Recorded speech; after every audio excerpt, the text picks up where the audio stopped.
Doutor, e sobre a sua nota, o senhor colocou também que lá dentro do hospital, outros colaboradores também sofrendo assédio moral, né, também sofrendo algumas situações. O que o senhor quer dizer com isso?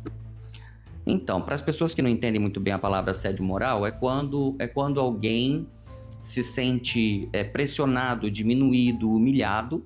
E eu tinha percebido que, num período muito específico, quando as ingerências em relação, né, à questão de importunar, de atribuir a mim, ou mesmo tentar tomar de mim as minhas funções, foi ficando insustentável e eu perdi a paciência, né, e chamei a atenção dos envolvidos, começou-se a criar uma lógica e uma narrativa de que o doutor Onilmar, né, era uma pessoa assim, né, que não tinha que não sabia lidar com os colaboradores e tudo mais. Pois bem, eu sou uma pessoa que tem autocrítica e essa autocrítica vem de ser de uma família pobre, de ser de uma família humilde. Eu jamais ia olhar para as pessoas, principalmente mais simples, né, e fazer algo dessa natureza. E comecei a observar mesmo o meu trabalho, a mim e as pessoas. Eu percebi que quem tem a reclamar sobre alguma coisa do meu temperamento são as pessoas que podem fazer alguma coisa, né? É o prefeito, é a secretária de saúde, é a outra diretora que trabalha comigo, é o vice-prefeito. São pessoas que têm poder, caneta e assinatura que resolvem problemas. Essas pessoas realmente podem reclamar que eu perdi a paciência, que eu chamei a atenção. Essas pessoas, sim. Agora, eu realmente não sei, porque, inclusive, a enfermagem estava preocupada tentando descobrir, saber quem é que foi fazer uma denúncia em nome dos funcionários do hospital, dizendo que o Dr. Onilmar fazia esse tipo de coisa. Uma denúncia, salvo engano, aos vereadores. E assim, se restar em falso essa denúncia, isso é muito grave, porque é denunciação caluniosa, e isso está previsto no Código Penal brasileiro, né? Então é crime, né? Imputar crime que não existe a uma outra pessoa. E logo eu vi que na verdade, essas muitas pessoas que falavam isso ou falavam aquilo, eram uma narrativa, né? Era uma narrativa criada por alguém insatisfeito. Então, eu só orientei os profissionais se colocarem no lugar deles, e principalmente a enfermagem. A enfermagem de muitos hospitais, Brasil afora. Eu tive a oportunidade de trabalhar com enfermagens que eram chefiadas por enfermeiros e enfermeiras que posicionavam suas equipes. São profissionais de nível superior, tem que se colocar como tal. Não é um funcionário qualquer, não pode ser tratado de qualquer maneira, não pode, porque não, é menos importante, vai empurrar a maca. Como assim? Tem maqueiro contratado como maqueiro, tá desviado de função. Então o enfermeiro empurra? Bom, peraí. Aí o enfermeiro, quando tiver um problema de coluna, vão reclamar porque ele tá colocando no atestado porque tá com problema de saúde, né? Coisas desse tipo. Ou então, intimidar funcionários dizendo, se alguém vier aí tem que fazer assim, assim, assado. Eu tenho um funcionário dizendo para mim que passou a vergonha ali no meio dos subordinados dele, mandar fazer isso ou aquilo, nesse grupo ou naquele grupo, apaga, faz isso, faz aquilo, tipo, dando ordem na frente daqueles que ele lidera, né? Então isso é constrangedor, isso é assediar moralmente. E definitivamente a minha consciência não me acusa disso. Então essas coisas são coisas que acontecem ali. E o que me preocupa?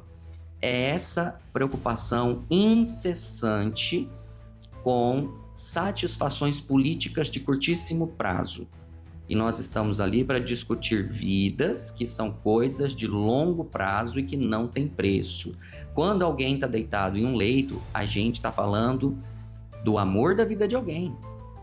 Quando tem ali uma senhorinha de 80 anos, ela viveu muito? Ok, mas para alguém, ela é a vovó querida, por quem o netinho mata e morre.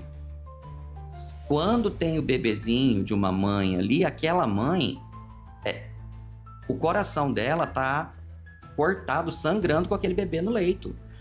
Então, essa falta de empatia é o mínimo de se colocar no lugar do outro Não estou pedindo para nenhum médico ir lá beijar e abraçar a paciente, não. Estou pedindo pelo mínimo, que é fazer o seu trabalho com o mínimo de dignidade e respeito, tá? Porque, excetuando a força de trabalho dos médicos da emergência, que está sobrecarregada e que recebe com atraso regular, a única coisa regular dos médicos da emergência é o atraso no pagamento. Os outros médicos têm salários, em geral, em dia, com condições contratuais boas e salários bem adequados. Então, assim, e durante a minha gestão, eu não tenho nada a reclamar da maioria deles. O único médico com quem eu tive problema, na verdade, a gente trabalha com a empresa e a empresa notifica o médico. Eu fiz o trabalho que tinha que ser feito e tudo foi resolvido. Então, assim, dos outros médicos, eu tive respostas à altura do que era previsto para o contrato deles. Então, é isso que a gente quer. A gente quer que os médicos façam o papel deles. É só isso. Doutor, falando ainda sobre o que o senhor citou também na nota, o senhor citou sobre favores, amigos de amigos. A população, alguns, né, não entenderam que tipo de favores, o que o senhor quis dizer nesse momento. Se vocês virem, né, que a Câmara acabou publicando uma matéria para mostrar a foto de uma reunião, para vocês verem, inclusive, como as coisas sempre acontecem assim, né? Eu não participo dessas coisas porque eu nem fico sabendo onde esse povo se reúne. Mas eu fiquei sabendo na sexta de noite, acho que foi dia 31 isso.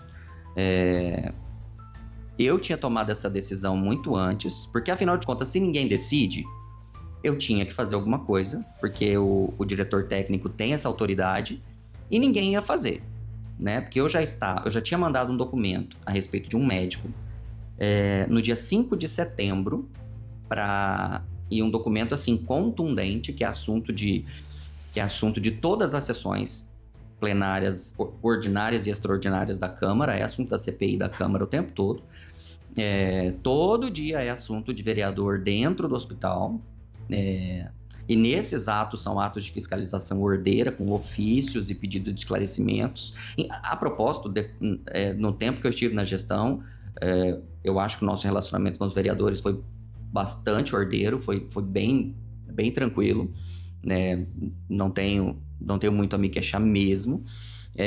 E mandei no dia 5 de setembro, pedindo, do ponto de vista administrativo, quais seriam as providências, porque eu estava avisando, porque eu nunca fiz nada. Isso nem o Ney e nem o Léo, que são superiores diretos, junto com a secretária de saúde, nunca poderão dizer que eu fiz qualquer coisa sem avisá-los pelas costas. Eu só disse: Léo, eu fiz o que eu pude, não dá mais, porque se eu não agir nesse cenário, eu terei prevaricado e o CRM não vai ter piedade de mim, porque é muito sério isso que está acontecendo aqui, já deu para mim. Mandei o documento, a secretária de saúde não fez nada com aquele documento, mesmo eu cobrando todo santo dia sobre aquilo, e mesmo eu sabendo que eu podia simplesmente escrever: tá demitido, acabou o assunto, que a empresa coloque outro no lugar. Eu não posso acabar com o contrato da empresa. Agora eu posso sim dizer: esse funcionário não serve. Isso o diretor técnico tem... mas é funcionário do consórcio. O diretor técnico do hospital tem autoridade. Se o consórcio trabalhasse dentro do Hospital de Novo Horizonte, todos os serviços fossem prestados no Hospital de Novo Horizonte, o diretor técnico do Hospital de Novo Horizonte teria essa autoridade. É assim que funciona.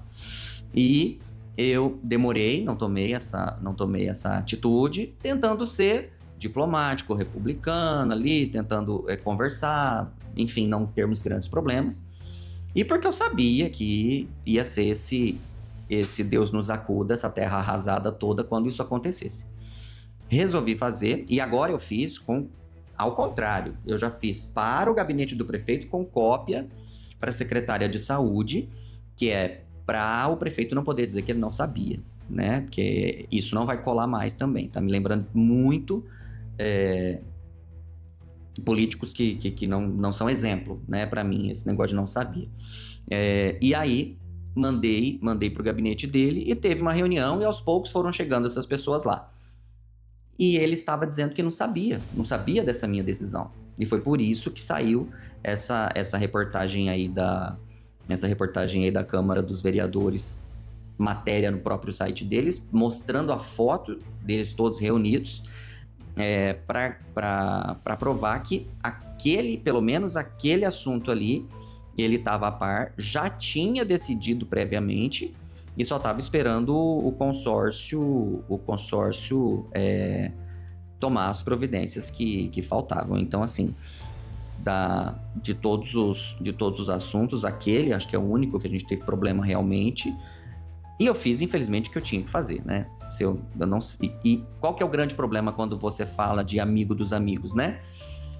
Depois daquilo, mesmo assim o médico passou visita ainda no hospital, mesmo assim o médico já mandou médicos que tiveram problema com o hospital e tiveram que sair do hospital e voltaram lá. Mensagem mais mensagem correndo nos bastidores de como é que o prefeito vai fazer para se explicar, porque agora vem esse fazer cobrança, vem aquele outro. Assim, é como se fosse um contrato inquebrável. Como que alguém explica quebrar um contrato desse agora? Né? É algo do tipo, não tem como. Como assim? Como é que vai explicar? Então, assim, aparentemente é um grande balcão de negócios. É isso. Aqueles contratos, nós precisamos urgentemente que tudo seja licitado, assim como são feitas as licitações na Prefeitura de Juara, que tudo seja licitado em pregão eletrônico nacional pelo menor preço, e aí depois as empresas... Isso não acredito que seja o melhor modelo não, tá? Não acho. Eu só acho que do jeito que tá, não dá. Do jeito que tá, não dá. Alguém foi num pregão presencial em 2021, colocou escolheu como seria o termo de referência, colocou tudo que faria, o que deixaria de fazer, e pinta e borda, e nunca, sob hipótese nenhuma, vai ser tirado dali. Outra coisa, foi dito para mim, olhando nos meus olhos, a gente renovou por 90 dias até o tempo de lançar a nova licitação. Tive acesso à cópia do contrato, de 6 meses. Então, assim, você já não sabe mais nada, né? Mente que nem sente. Então, assim, você vai conversar com quem pode resolver o problema, sabendo que ele tá mentindo para você, vai para casa fingindo que acreditou, ele finge que acredita que você acreditou, e todo mundo perdeu mais um dia, sabendo que perdeu mais um dia. E a gente tá lidando com vida, não dá para ficar com teatro. Não dá. Para mim, não dá.